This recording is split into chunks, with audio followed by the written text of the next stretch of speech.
ஏங்க இன்று சூரசம்ஹாரம் 6வது நாள் சஷ்டி விரதம் முருகருக்கு. அதனால் உகந்த நாள் நாங்கள் விளக்கு ஏற்றுறோம் சாமிக்கு. அதோட வீடியோ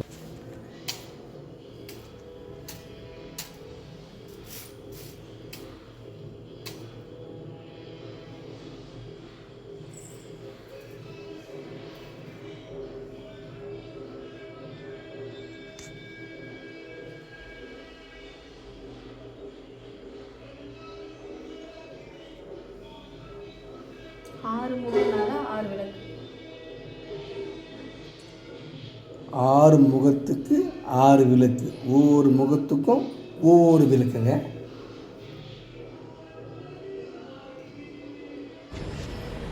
சூரபத்ரன் அவர் மிகப்பெரிய ஒரு அரக்கனுங்க. அவர் எண்ணற்ற தேவர்களையும் முனிவர்களும் துன்புறுத்தி கொல்லப்பட்டனர். அந்த அரக்கன் அதை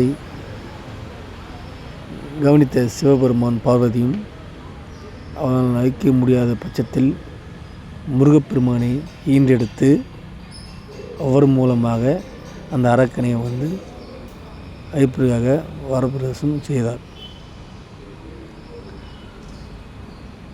திருச்செந்தூர் என்ற இடத்தில் அந்த இடத்துல முருகப்பெருமானை 6 நாள் விரதம் இருந்து அதுக்கப்புறம் பார்வதி தேவியின் வேல் ஆயுதம் பெற்றார். வேல் சூரபத்ரன் யானையாகவும் மரமாகவும் மாறி அழிக்க முற்பட்டார். அந்த வேலை ஏவி விட்டு தான் முருகப்பெருமான் வேலை ஏவி விட்டு தான் அந்த சூரபத்ரன் அழிக்கப்பட்டார். மாமரம் உருவத்தில் அழிக்கப்பட்டார். அதன் பிறகுதான் சூரபத்ரன் இறந்தார். அதன் பின்பு 7வது நாள் 6வது நாள் முடிஞ்சது. 7வது நாள் இந்திரன் மகள் தேவயானை மணந்தார். அதே இடத்தில் திருச்செந்தூர் கோயில். இப்போது கூட அந்தந்த இடத்துல அந்த நிகழ்ச்சி நடந்துகிட்டே இருக்குது. சூரசம்ஹாரம் அதை பார்த்துட்டு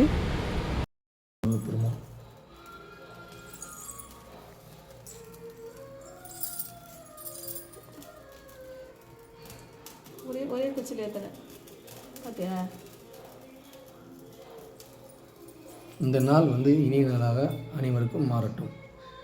எதுலேயுமே வெற்றி கிடைக்கும். இந்த நாள் நீங்கள் கரெக்டாக பண்ணிங்கன்னா முருகப்பெருமானே 6 நாள் விரதம் இருந்து தான் சூரபத்ரனை வென்றார். அதனால் நீங்கள் இந்த 6 நாள் விரதம் இருந்தவங்களுக்கு கண்டிப்பாக அதோட பலன் கிடைக்கும். சரிங்க, பாய். அந்த சமஸ்காரம் அதான் அந்த சூரபத்ரன்றதுக்கு அந்த திருச்செந்தூர் கோயில் திருச்செந்தூர் கோயில் நல்ல விசேஷமாக நடக்குங்க. உங்களால் முடிஞ்ச அனைவரும் போய் கண்டு கழியுமாறு வேண்டி கேட்டுக்கொள்கிறேன். சரிங்க, பாய். பத்ரம்.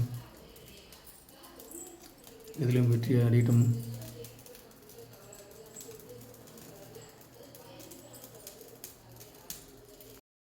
இந்த வீடியோ உங்களுக்கு பிடிச்சிருக்கும் என்று நினைக்கிறேன்.